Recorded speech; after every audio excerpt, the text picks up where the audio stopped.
Atualização do projeto 100 melhores livros de todos os tempos. Olá pessoal, tudo bem? Eu sou a Carmen e hoje vou mostrar 3 livros, atualizar o projeto de leitura com 3 livros sobre os 100 melhores livros de todos os tempos, que é aquela relação da revista Bula. Ultimamente, eu tenho demorado bastante para atualizar esses projetos de leitura, seja da literatura brasileira, da relação da revista Bravo, 100 melhores da revista Bravo, da literatura brasileira, da literatura mundial, e esse da revista Bula. Por quê? Porque eu já cheguei num ponto em que, principalmente os da revista Bravo, da literatura mundial, eu já li a grande maioria deles. Então, aí vão ficando por último os que eu tenho menos interesse, ou então eu não tenho. Tem livros que eu tenho grande interesse, mas ainda não tenho livro. E aí, até ler, né, juntar 3, ler de cada um, então demora bastante, certo? Então é por isso, às vezes as pessoas me cobram. Eu, de vez em quando, leio. Não faz muito tempo que eu atualizei os 2 projetos ao mesmo tempo, com os livros em comum. E hoje, só da revista Bula. E aí, esses, quando é separado da revista Bula e da revista Bravo, demora mais ainda, né? Porque aí tem que reunir 3 específicos para cada lista, enfim. Eu nem sei quando foi a última vez que eu fiz um vídeo só para atualização dos livros da revista Bula, mas aqui estou eu. Antes, como sempre, peço para você se inscrever neste canal, se não for inscrito, para curtir, para comentar, para me seguir no Instagram, Que Vi do Mundo, e para... que mais? Compartilhar. É isso. O primeiro que eu quero citar é um que eu li aqui no Kindle, foi o último que eu li, dos 3 que eu vou mostrar, que é Matadouro 5, do Kurt Vonnegut. Eu fiz um vídeo sobre este livro, e eu não sei se já foi ao ar, não sei a ordem que vai ao ar primeiro, mas eu fiz, e se tiver já publicado, vou deixar aqui. É a história do bombardeio de Dresden, um bombardeio que aconteceu em 1945, ali já no fim da Segunda Guerra Mundial. O autor, o Kurt, ele foi combatente, né? Ele era bem jovem, tinha 22 anos, foi combatente. E ele demorou muito tempo para conseguir escrever algo sobre o que aconteceu. E no livro a gente tem também um combatente querendo escrever o livro sobre o bombardeio de Dresden, mas com essa dificuldade. Então a gente percebe aí que é tem um viés autobiográfico.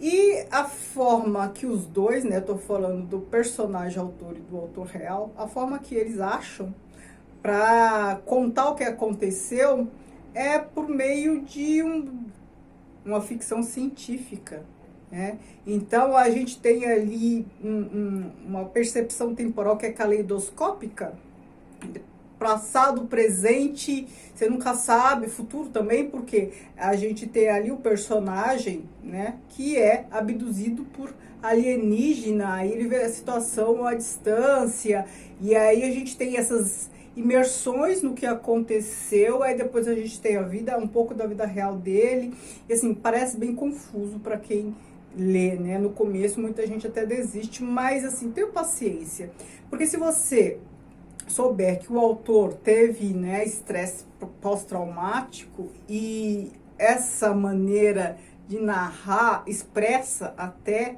o que ele estava sentindo, né, depois da guerra, né, um sequelado, a gente entra meio na pele assim do autor para lidar com essas memórias, né?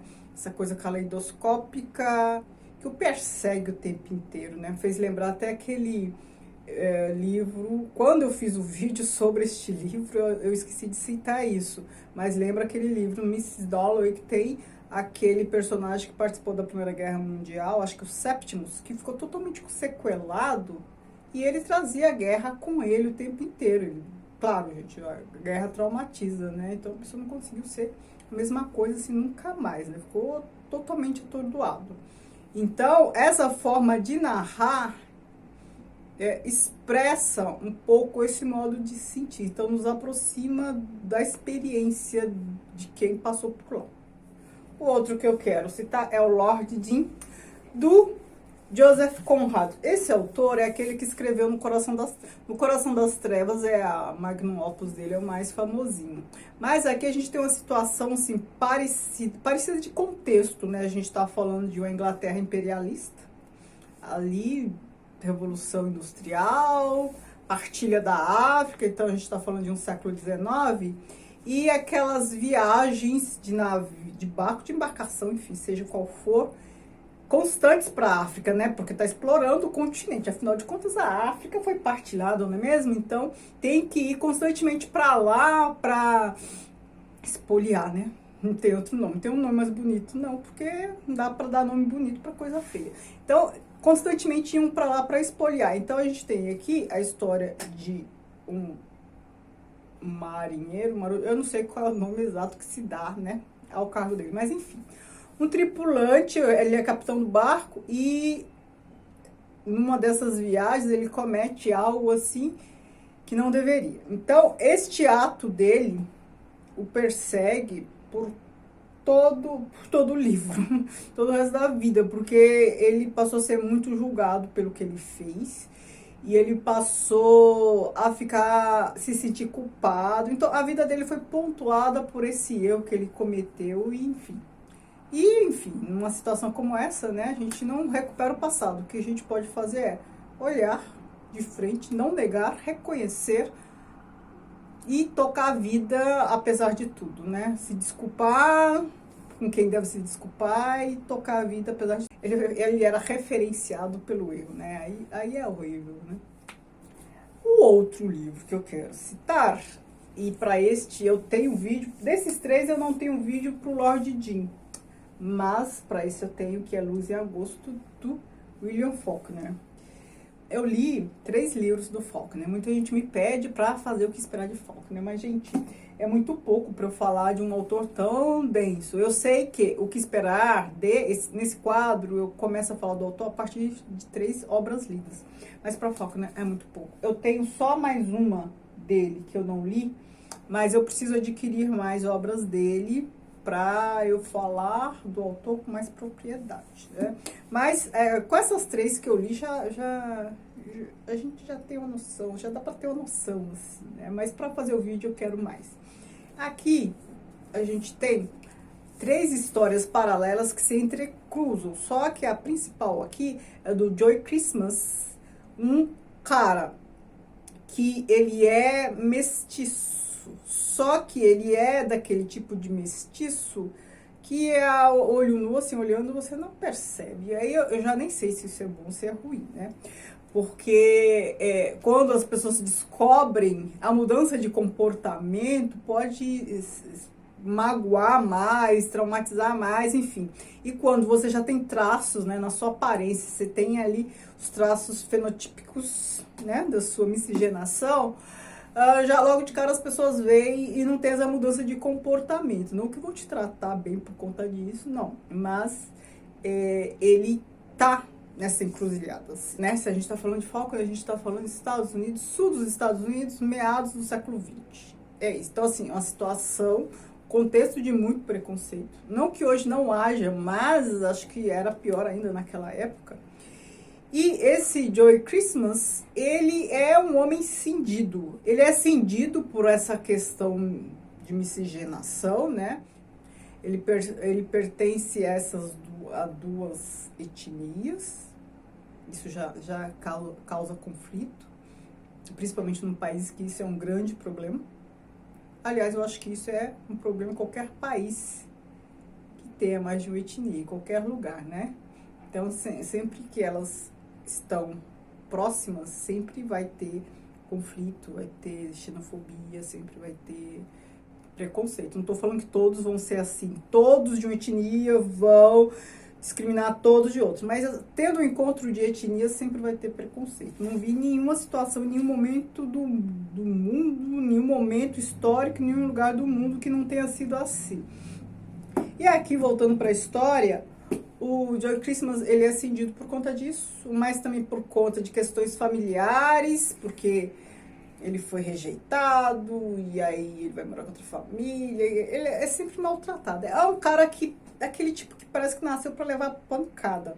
Isso torna uma pessoa extremamente agressiva. Eu acho que todos os personagens que eu já li ao longo da minha vida, né, de livros assim que eu já li ao longo da minha vida, não conheço nenhum que seja mais perturbado do que esse. Né? A gente pode pensar no Raskolnikov, né, todo em conflito, mas assim, é diferente. É diferente. Lá tem conflitos e tal, mas aqui o conflito é muita cisão, é muita agressão, é muita violência para uma pessoa só. Ele dificilmente seria uma pessoa dócil com todo esse repertório de vida, né?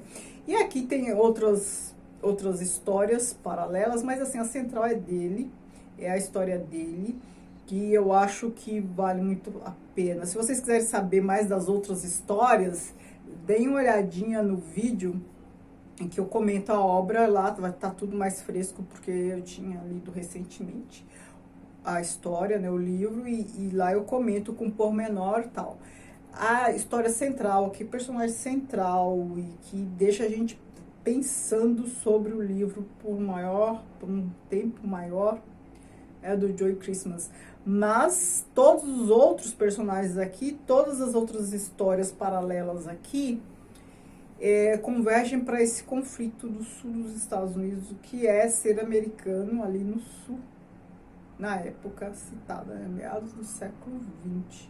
As questões que estão em jogo ali. Claro, a questão do racismo é a mais forte, né? Quem defende negros também é crucificado, mesmo não sendo negro, né? Estou falando de brancos que defendem negros. Então, assim, ali essa questão, esse conflito é muito acirrado. Então aqui eu tenho 3 livros de atualização desse projeto. Lembrando que esses livros não estão na relação da revista Bravo, só da revista Bula.